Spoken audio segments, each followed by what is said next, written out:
5 times a day, you meet the King of Kings, the Lord of Lords, and you are directly connected to Him. Nothing and no one is in between.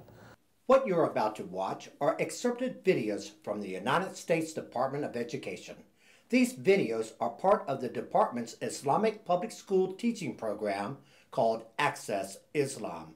The emphasis of these videos is to instruct students on how to follow the 5 pillars of Islam.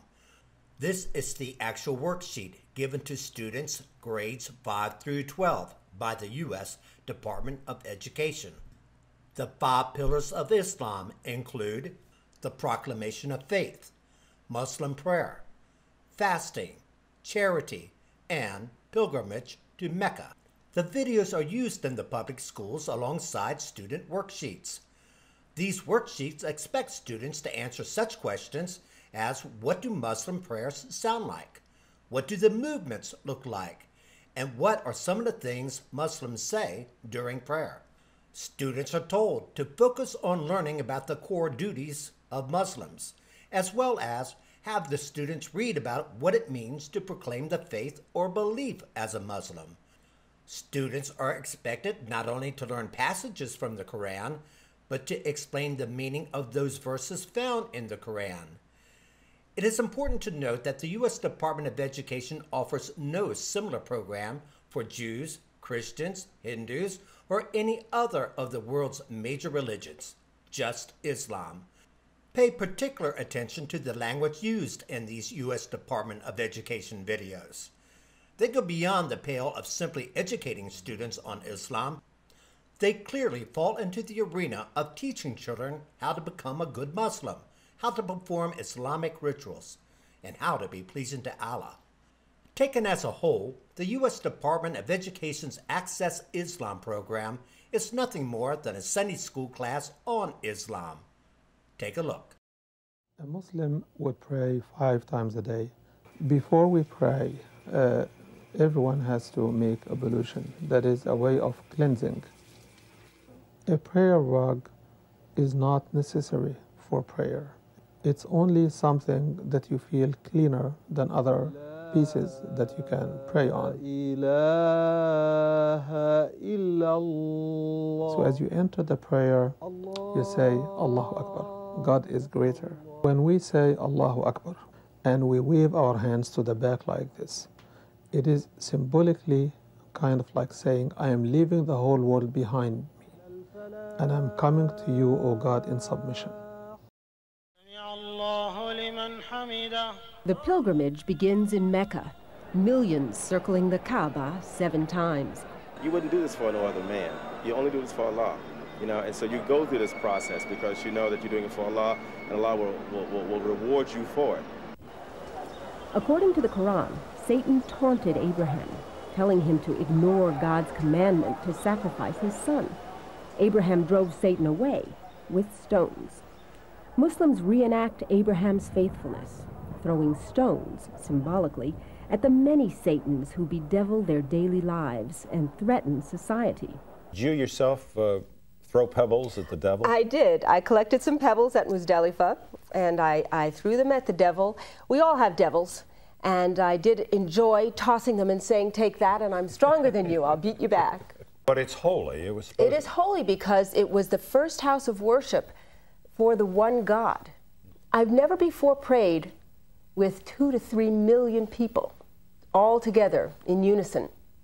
And there's a great deal of power in that. The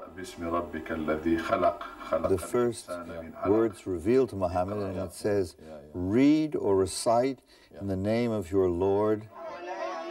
You can see the impulse to learning from the very first words of revelation.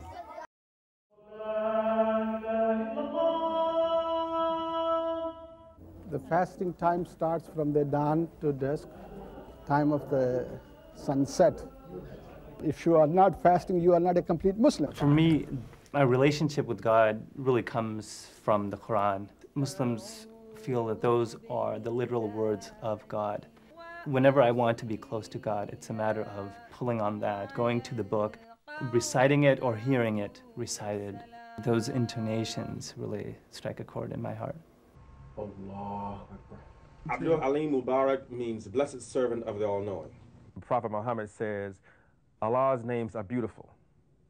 Submit yourself to the attributes of God. By 1973, this American-born Christian had found a new path. And I said, ha, this is it. Respect for the true worship of God, with no intercessors, with no intermediaries. I worship the same God that many of them do. Did you hear that? The United States Department of Education is telling children that it's okay to switch from Christianity to Islam, that by switching to Islam, you, the student, are now worshiping the one true God with no intercessors or intermediaries.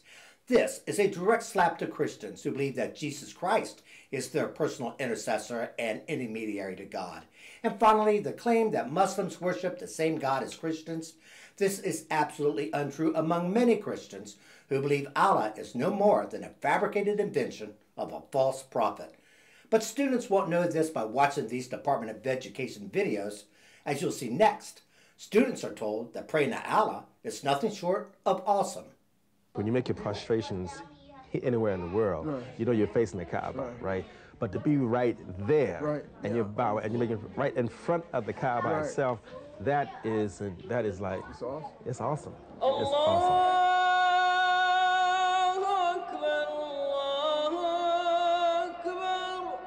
The common goal, the worship of God. The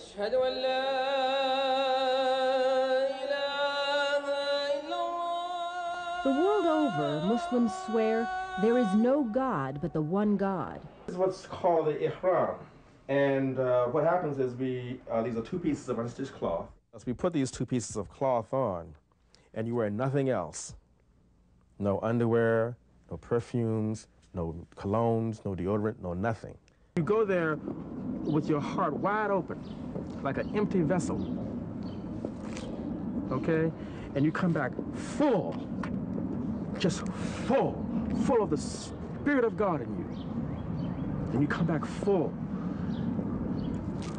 It does something to you.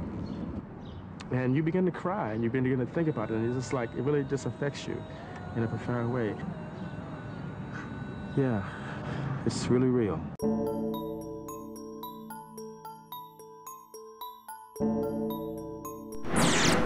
To support this program, visit PJTN.org or call 1-877-873-9020.